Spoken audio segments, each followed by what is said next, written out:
Welcome back to another edition of Foreign Correspondents. I'm Sorang with our panel of foreign journalists. Welcome to the program. Hello. Thank you for being here.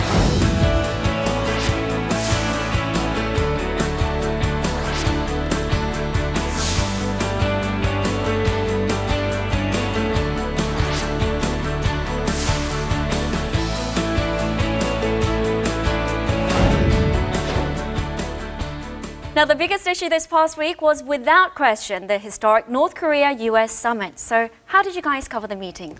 I cover it from Seoul because my radio sent a lot of journalists in Singapore. So, of course, you needed people in Seoul to show the South Korean perspective on it. And I think it's very important because, from what I could read, people in Singapore had a very American perspective. And I think it's important to explain how people here see. Absolutely agree. One of my radios, they even sent from Paris a reporter to Seoul to cover. So we were two people covering from Seoul the summit. And I think that's interesting.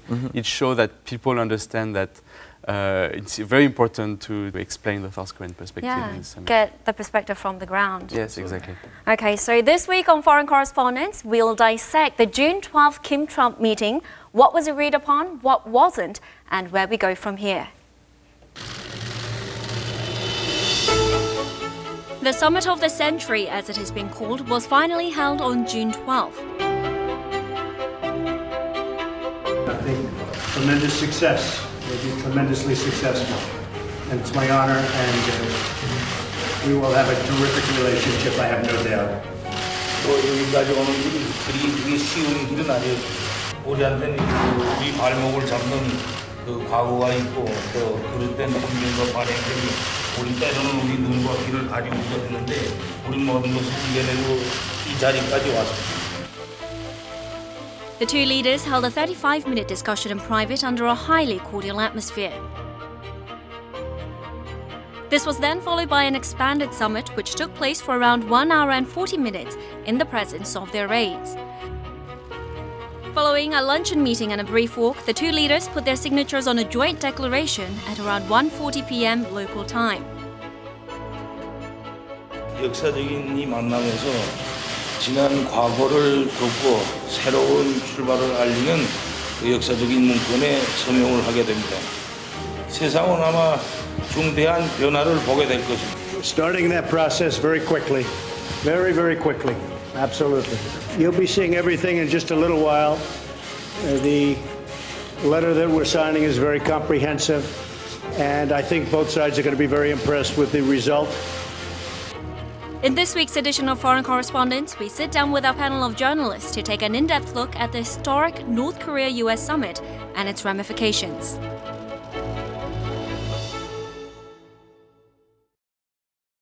So how would you assess the summit on a grade of A to F? For example, taking into account things like the agenda, outcome, security, atmosphere, and everything? I would mark it somewhere around a B-. Okay. I don't think anyone was expecting a breakthrough to come out of this, and I think even the days leading up to the summit, everyone from the White House to Chunghwa Day here in South Korea was downplaying, kind of walking back some of the big proclamations that people were hoping to hear. But I think at the end of the day, it's good to have North Korea sitting down at the negotiating table and not pushing it back into a corner. And for that, I think that was the best outcome of the summit. Okay. I would give a B+. I think, of course, there is a lot of shortcomings, and we probably discuss about it. There is no schedule on denuclerization. The document is very vague, but it's an extremely important step. And in terms of optics, to see the two leaders meeting, shaking hands. It's very important to change the relationship between the U.S. and North Korea, and that was a very good start. And for me, that's really the main thing I want to remember from this summit. So that's why I would give B+. Okay, we have B-, B+. I would be in the middle. I take a B. But it's interesting that most North Korea experts from academia or from think tanks, especially from the US, they would probably rate it like almost an F. I mean, they were really, because in terms of results, you can say there was not much outcome. But I mean, we also have to consider where we came from. I mean, last year, both leaders, they were threatening with war, and Kim Jong-un was testing all the missiles. So I think it's a good step, and I'm rather upbeat about it, actually. Okay. Okay, so a B overall. Now, Kim and Trump, they come from vastly different backgrounds, and there is an almost 40-year age gap between the two. But did you think they enjoyed good rapport nonetheless? Well, it's hard to judge. I mean, we weren't, seeing what was behind closed doors. I mean, they both actually have some similarities. They came from the privileged class in their respective homes. There is something else, another similarity, that both of them are not the first son in their dynasty. Yes. Both Trump and Kim Jong-un had to somehow overcome their older brother. But anyway, something that strikes me is that, like Donald Trump, when he gives handshakes, he really has this power handshake. I remember this handshake with the French President Emmanuel Macron, where they were really like fighting, and he didn't do that with Kim Jong-un. You could see he was trying to play nice. He was.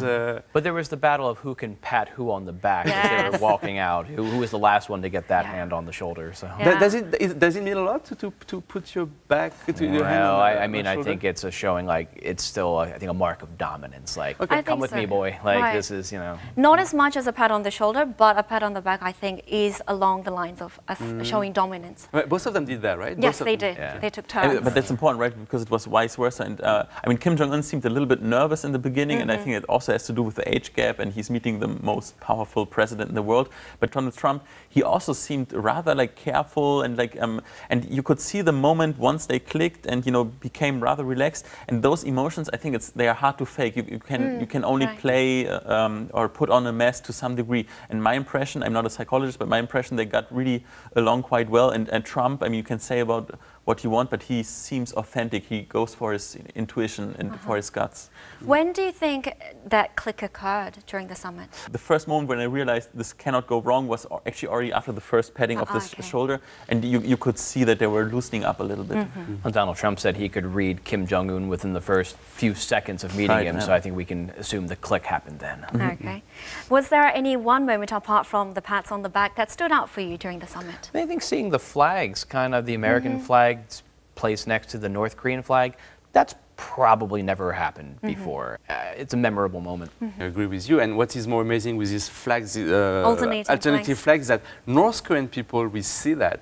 Ordinary North Korean people, we see. It's a very, very striking and powerful symbol. Yeah. So that's what I remember too. Right, alternating and at the same height. Yes, exactly. So quite significant. Now, both Kim and Trump traveled to Singapore 2 days in advance, 2 days before the actual summit on June 12th. Is there any meaning behind this? Why might have they arrived early? For Kim, for example, we know that he did some sightseeing in Singapore. He went to see the skyline, to the observation deck of the skyscrapers. He went to the port in Singapore. And I found this quite meaningful because even that was reported the next day. Also in the Rodong Sinmun, there was a front page where you can see the glittering skyline of Singapore. And Kim mentioned we can learn from Singapore, from the economy, even from the societal changes. So, I mean, that was amazing, this openness, I think. Okay. A colleague of ours one time wrote an article called Singapore is a North Korea with palm trees. I mean, essentially, it's been a dictatorship light, so perhaps Kim Jong-un could feel a little bit more at home with some of the, the more draconian laws that are in place in Singapore. It's definitely a good developmental model from North Korea. Yes. I mean, I don't think you can really compare North Korea with Singapore. No, light years difference, but yeah. Yeah, exactly. You can still retain some kind of authority and control on your government and open the economy. So yeah, of course, it makes sense from North Korea. All right, since coming into power, this is the longest time that Kim Jong-un has traveled abroad, set foot in a foreign country, and it was a closely watched affair as opposed to a closely guarded one. Do you think this indicates that there is a significant change from the past on Kim Jong-un's behalf? I saw it as a change, but also, for example, when we go back, Kim Jong-il, he visited, for example, in Shanghai, the Pudong International Zone, and he was also like looking at the skyscrapers there, and also said like, oh, we could consider following the Chinese model too.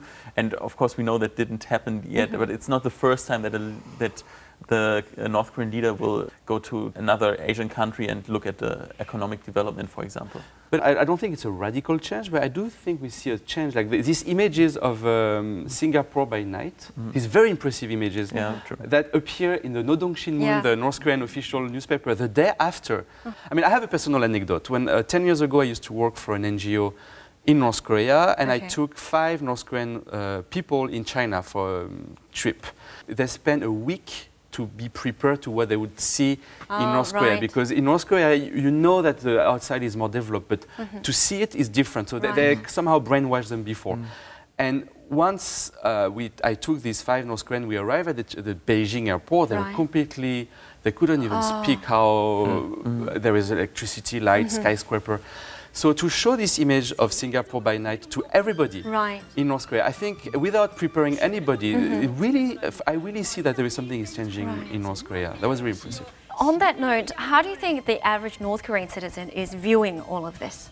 Well, I mean, I would imagine they have mixed feelings. They've been educated their entire lives to believe that the U.S. imperialists are just waiting for the moment to topple the regime and enslave the North Korean people. I mean, think whatever, worst case scenarios are. So this has to be kind of a little mind-blowing to them to see images of their marshal shaking hands with the enemy leader. We do know that, for example, when Mike Pompeo visited Pyongyang, the images were shown on the Nodong Shinmun, and a lot of people from the sources I know that came back from North Korea, Western sources, they tell me that people were fascinated by what they were seeing. That created among North Korean, ordinary North Korean people, some hope that change is coming. I mean, North Korean people now, they seem to know what's happening. And the regime can't hide anymore. I mean, for decades, they tried to make their citizens believe that they were living in this socialist paradise. But now with foreign media being smuggled into North Korea on USB sticks, DVDs in the past, like the regime can't hide anymore that North Korea is much worse off than almost every other country. Yeah. Now, looking back, in hindsight, do you think Singapore was the perfect place to host the summit, or would another location have been better? I mean, I think there was some hope for the journalists based here in Seoul that it would happen, at the very least in Panmunjom again. But I think that was technically difficult and with security concerns. But also, I mean, Donald Trump was not going to go to the North Korean side of the border. Another option was Mongolia, but that probably does not have, I mean, I've been to Ulaanbaatar. I don't think it has the same kind of amenities and facilities that Singapore would. Singapore is not it's an economically strong country, but it's not a politically strong country. So I think this was a good way for, Singapore's own global branding as a neutral country that can bring enemies together. So, I mean, given the lack of other options, probably Singapore was the best. It seems that Pyongyang and Washington-Singapore summit has overall been well received by analysts.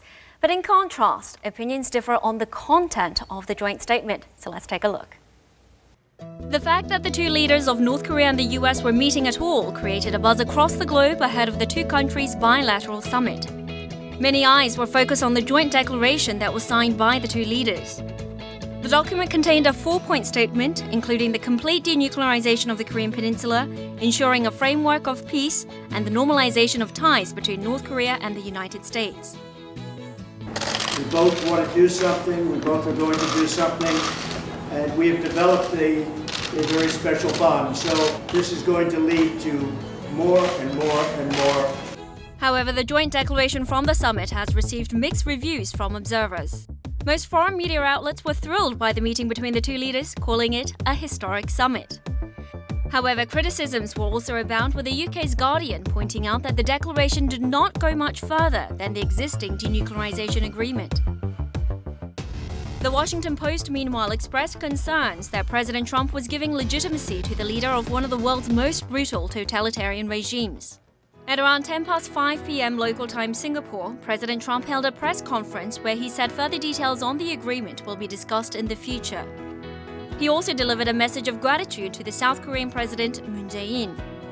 I just want to tell him about the meeting, very successful, and he'll be very much involved in the final negotiation.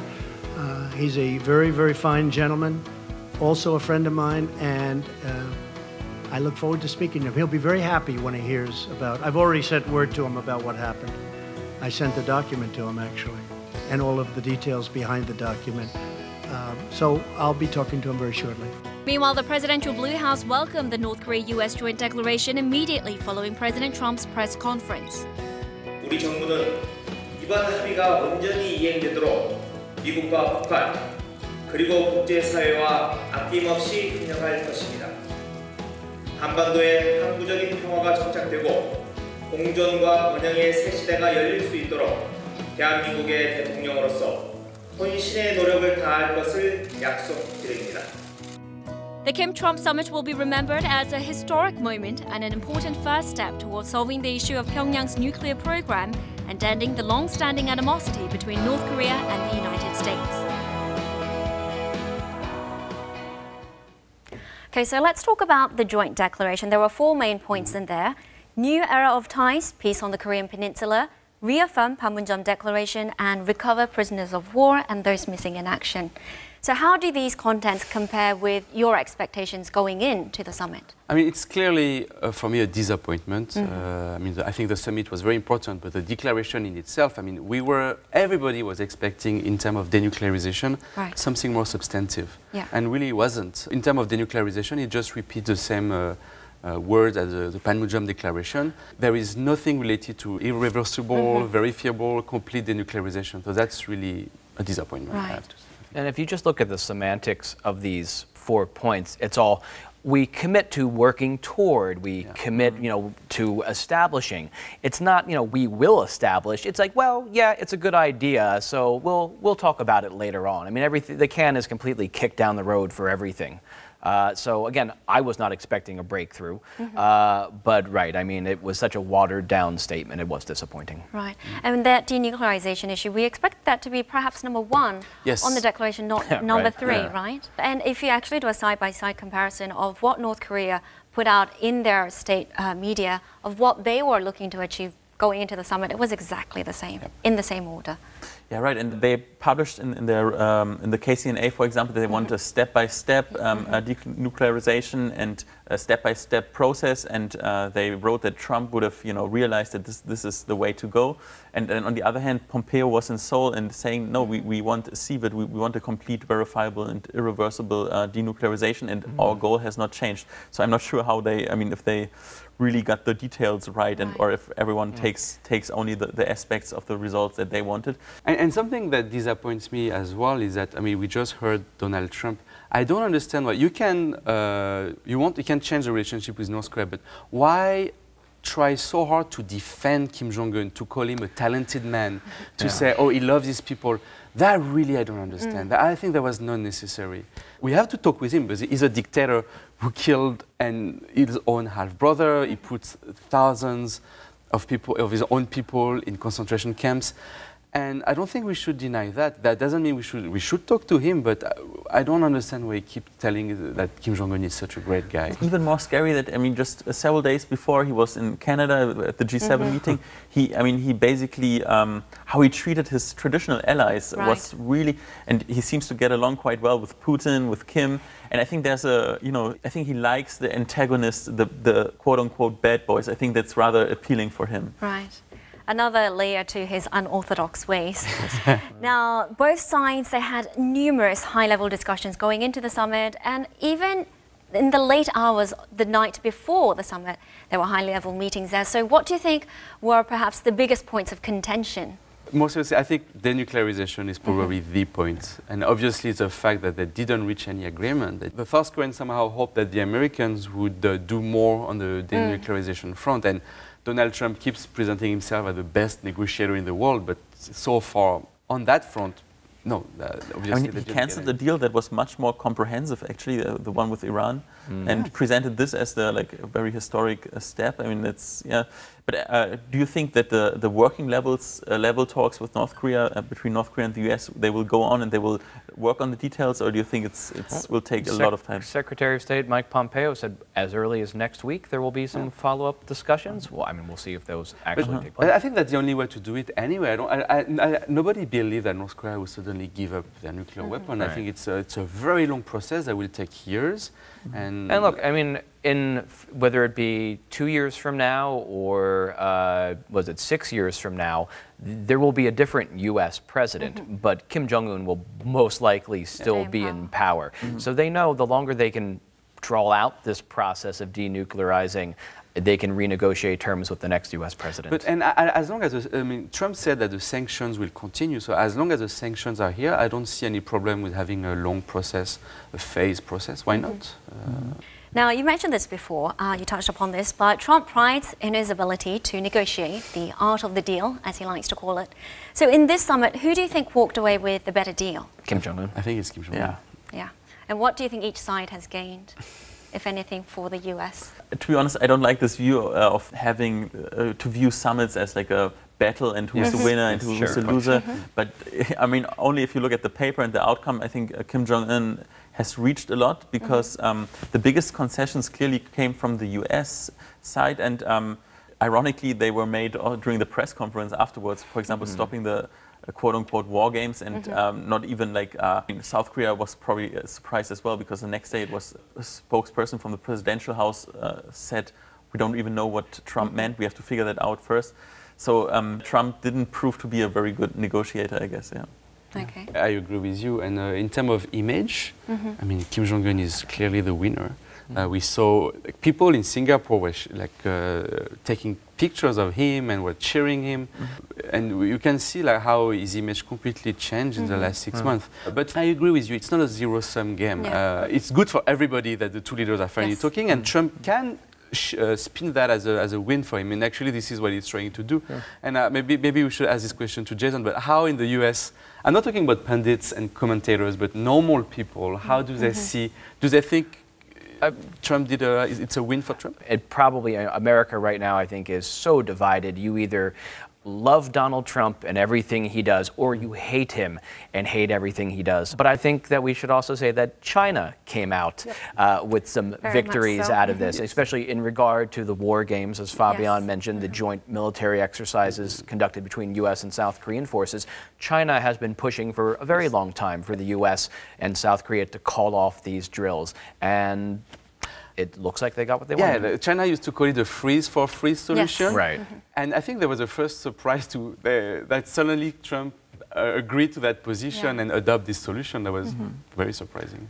Okay, so the last question is this. Do you think this summit has actually paved the way for better relation 2.0, if you would like to say, for the Korean Peninsula, the way that President Moon Jae-in envisioned?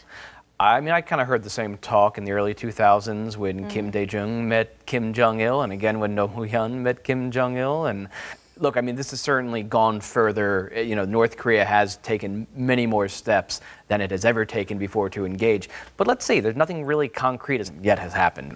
Okay.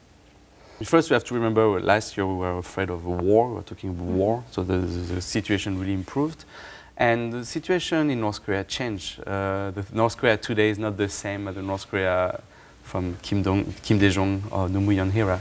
The army first policy is not, disappeared in North Korea. So I want to see. I think the summit was a very good first step, but it's just that. It's just a first step. And we'll see where it goes. But at least it's a first step in the right direction. Yes. Yeah, that's probably a good viewpoint. And at least it didn't disturb the inter-Korean peace process too. So I think, I wouldn't call it a milestone, but I mean, it doesn't affect negatively the inter-Korean peace process. And I mean, there were also local elections here in South Korea, and it was like a phenomenal win of the ruling party. Yes. And I would interpret this result as a vote of confidence for Moon Jae-in's North Korea policy, because that was the dominating issue actually during that time. So yeah, I think the process will go on, and probably the concrete results will come soon. Okay. All right. Do you have any final comments to add? Even though I might have just said that I was not confident about the prospect of sustainable peace, I do feel in the immediate future we are in a better situation. I don't know if I would go as far to call it peace 2.0, but it's certainly better than it has been over the past few years. Okay. The only thing I could add is I really hope to cover the next summit as soon as possible. On the actual location where it's held? Or from no, Seoul? from here. From Seoul, for me, it's interesting to go to. What makes me optimistic is that young people, their interest in North Korea is rising. For example, in social media, they search for possibilities of maybe traveling to North Korea soon. And right before the summit, I interviewed the leader of a student committee of Seoul National University, basically the most prestigious university here in the country. And they proposed a student or academic exchange with Kim Il-sung University, the most prestigious university in the north. He didn't have any way to contact that university because first he needs the approval of his own government, the Seoul government. And just one day after the summit, he received that approval. Those kind of exchanges will be possible. It makes me really feel optimistic. Okay. All right. Well, opinions differ in terms of who got the better deal in the North Korea-U.S. summit. I think most would agree that history was made and that continuing talks among the two Koreas and the U.S. do significantly reduce the risk of conflict in the region. That's all the time we have for today. Thank you for tuning in, and goodbye.